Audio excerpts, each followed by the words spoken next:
وەزارەتی پێشمەرگە 68 پێشمەرگەی برینداری شەڕی داعشی با مەبەستی چارەسەرکردن ڕەوانەی ئەنقەڕی پایتەختی تورکیا کردو کە سەرجەم خەرجی چارەسەرکردن و کرێی هاتوچۆ لە ئەستۆی حکوومەتی تورکیا دەبێت و وەزارەتی پێشمەرگەش وەک خەرجی بڕی ملیۆنێک و 250,000 دیناری پێشکەش بە هەر بریندارێک کردووە. بریندارەکان لەلایەن لیژنەی پزیشکی وەزارەتی پێشمەرگەوە دەستنیشان کراون و بەڕێوەبەری پزیشکی لە وەزارەتی پێشمەرگە دەڵێت تا ئێستا زیاتر لە 9,000 پێشمەرگە لە شەڕی دژی داعشدا بریندار بوون.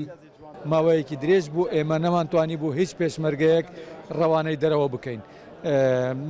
ژمارەی پێشمەرگەکانی بریندارمان کاوانەی پێویستیان بە دەرەوە بوو گەیشت بوو تقریبان 100 کەس هەندێکیان چارەسەر کرانەوە هەر لە ناوەوەی هەرێم ئێستاکانە نۆتمان هەیە ئەوە ئێستا 68 دەنێرینە وڵاتی تورکیا بۆ چارەسەری ئینشەڵڵا ئەوانەی مایش لە نزیک دەنێرینە وڵاتانی دی.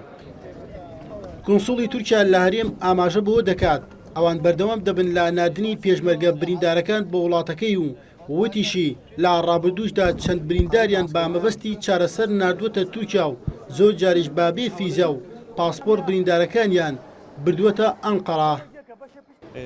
ئێمە وەک وڵاتی تورکیا چەند جارێک هاوکاری هێزەکانی پێشمەرگەمان کردووە بریندارەکانمان بردووە لە نەخۆشخانەکانی تورکیا چارەسەرمان بۆ کردوون هەندێک جار نە پاسپۆرت و نەفیزیشان نەبووە بەڵام کاراسانیمان بۆ کردوون بۆ ئەوەی لەسەر سنوورەکان و لە ڕێگەی فڕۆکەخانەکانەوە بگەنە وڵاتەکەمان بۆ چارەسەرکردن هاوکاریەکانیشمان بەردەوام دەبێت.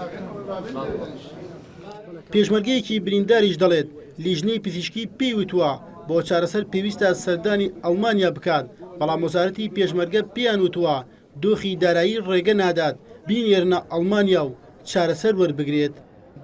نەشتەرگەریەکم بۆ کرا لەوێ دکتۆرە بەڕێزەکان وتیان دەماری حەسەبە عیلاجی لێرە نییە پێویستت بە دەرەوەی وڵاتە سێ جاریش لە حیسابی خۆم چوون بە وڵاتی ئێران بۆ تاران لەوێش عیلاجم هەر نەبوو وتیان ئەڵمانیا باشە لیژنەکە بۆ ئەڵمانیای بۆ کردم بەڵام ئەوان دەڵێن ئیمکانیەتمان نییە و بریندارەکان زۆرن و لەبەر ئەو قەیرانەوە وەزعش بۆ تورکیای بەڕێمان دەکەن.